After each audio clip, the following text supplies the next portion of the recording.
So before we adjourn, I want to bring two people back up to the stage, if I could, please. Miss Ebony and Miss Amber, if I can have you guys back up. We quickly want to talk about next steps. So you heard the information about contracting, you heard the information about partnerships. What's next? What can we now do with this information? What's our call to action?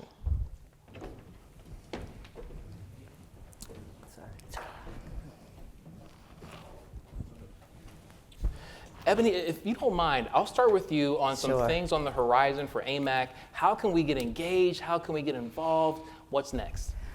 First, I actually just have to thank the panelists. I mean, you guys,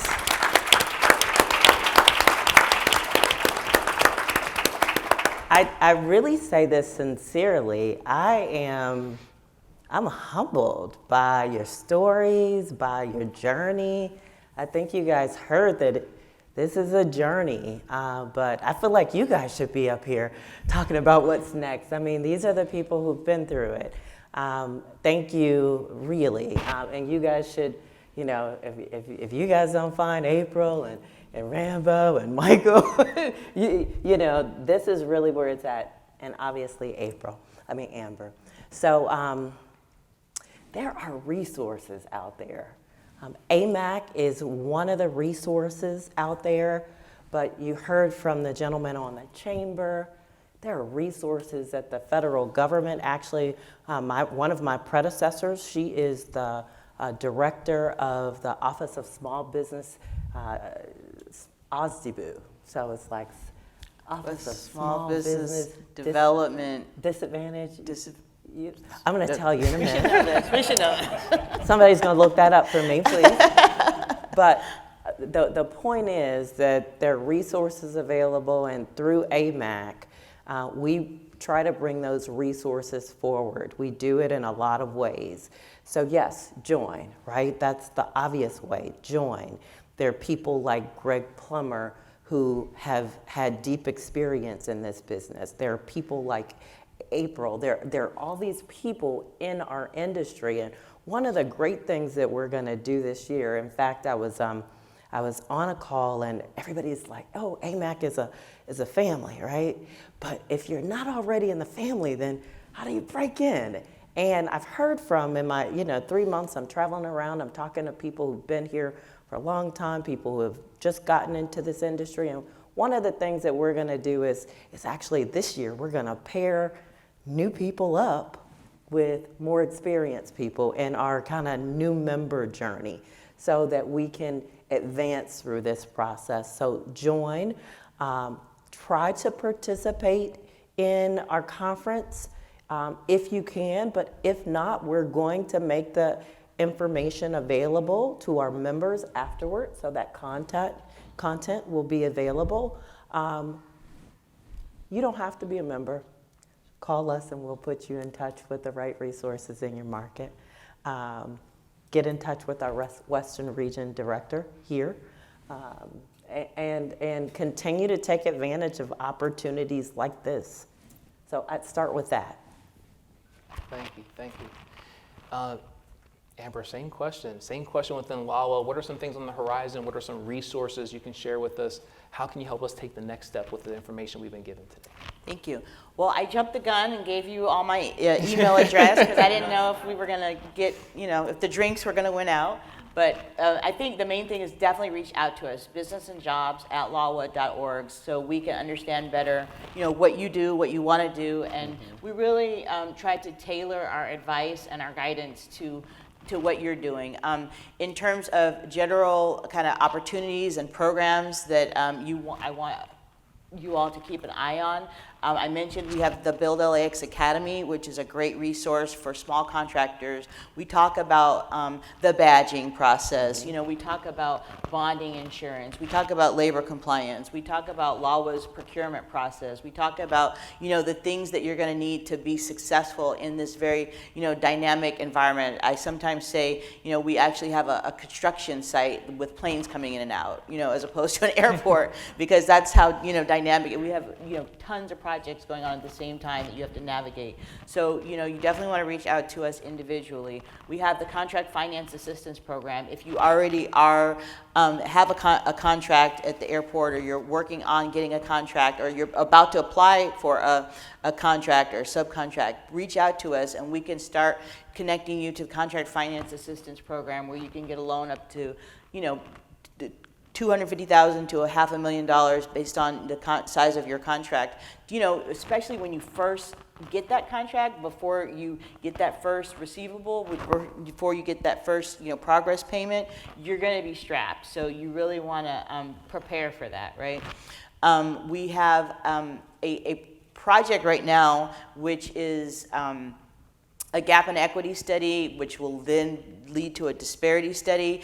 And when we talk about that pie, yeah, there's plenty to go around, because the biggest share of the pie is going to other folks.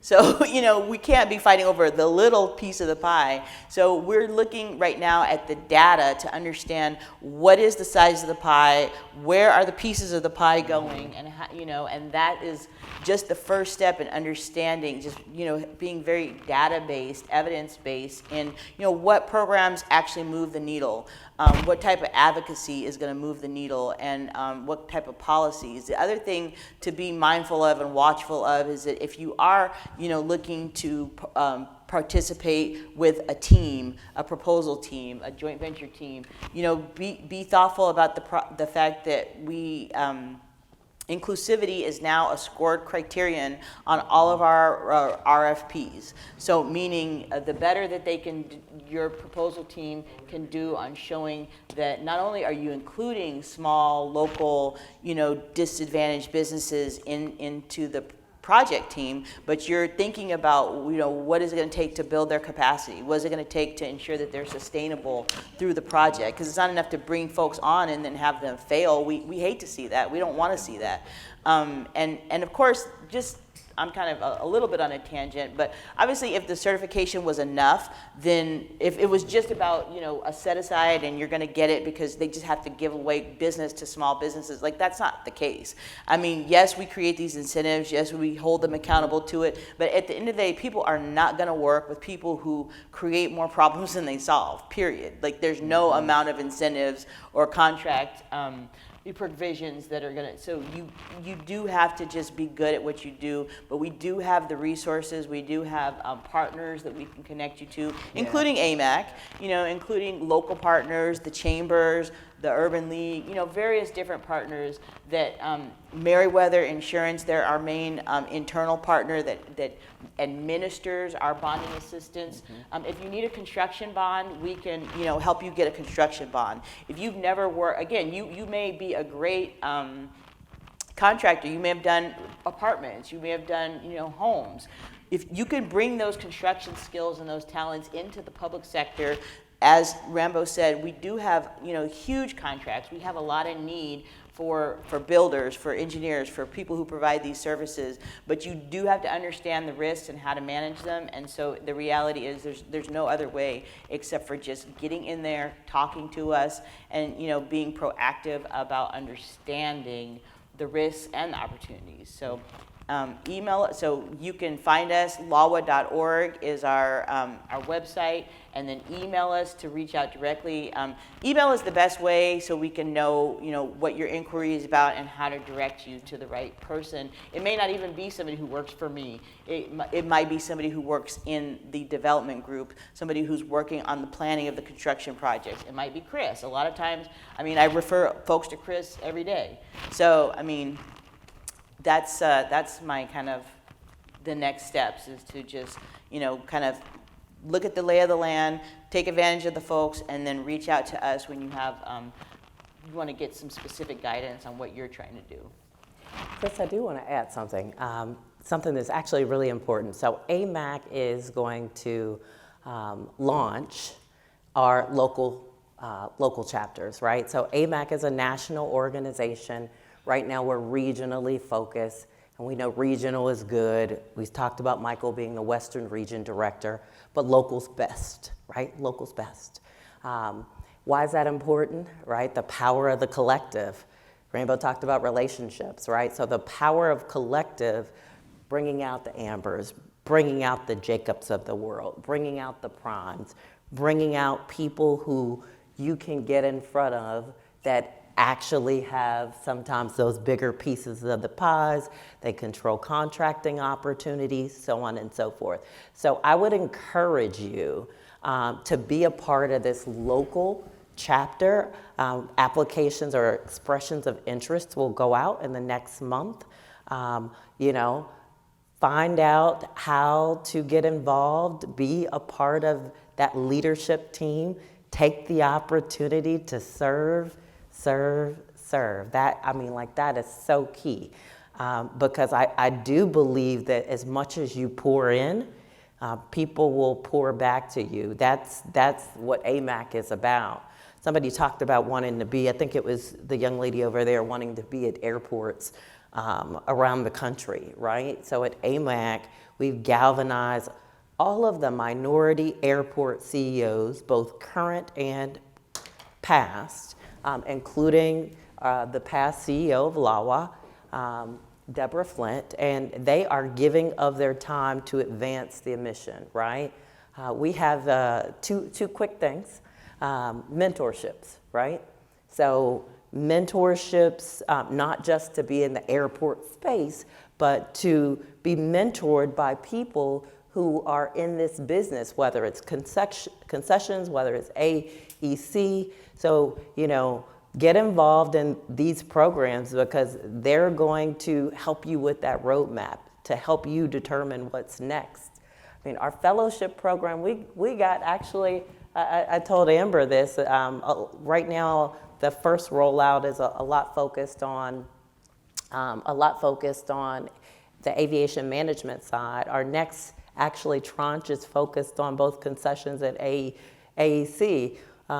Mead and Hunt, one of a large company, their aviation practice leader, he was like, how do I sign up to be an executive mentor for the fellowship program? I want to show people the way, right? Jacobs Engineering is on our board, the same thing with them, right? So our organization is not the end all be all. It will give you exposure to these leaders across the country, no doubt, right? Build your brand, serve, get ready, do all that you can to prepare and be the next up. So again, thanks, Chris.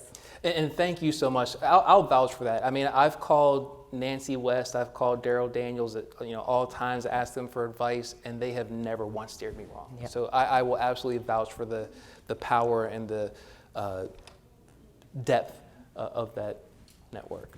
Yep.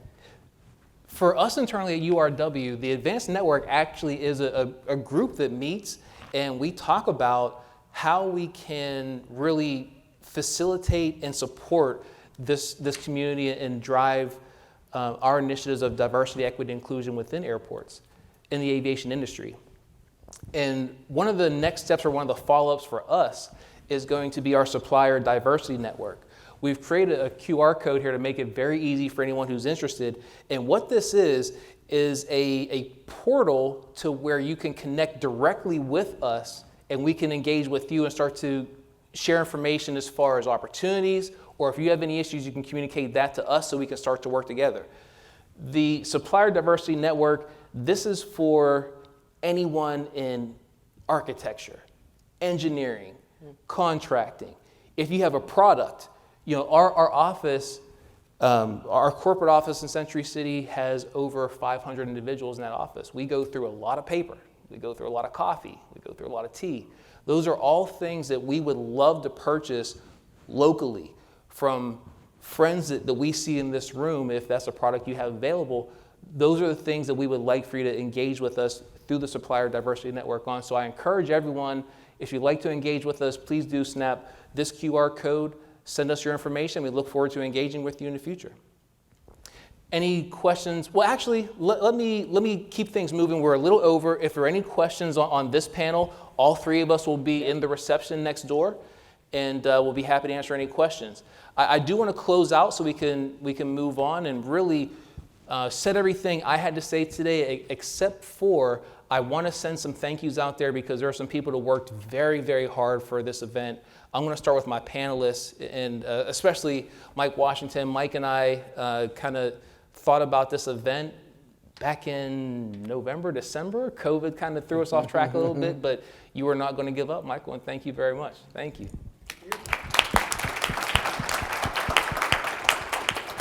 I want to say thank you to Joshua Robbins. I have the absolute pleasure of getting to speak in front of everyone at these events, but I would be mute if it weren't for Joshua. So thank you, thank you. The network does have direction and executive sponsorship, and someone I am a great admirer of is our executive sponsor, Amy Benson. I want to say thank you to Amy. And absolutely not, but last but not least, the person who actually made this event happen, just willed this event happen for weeks on end and just blew me away with her ability to understand what events like this need and require. And Marlene Abarca did a fantastic, fabulous, amazing job today. Thank you. And with that, I would love to conclude today's event and move over to the reception. Thank you, everyone. Thank you.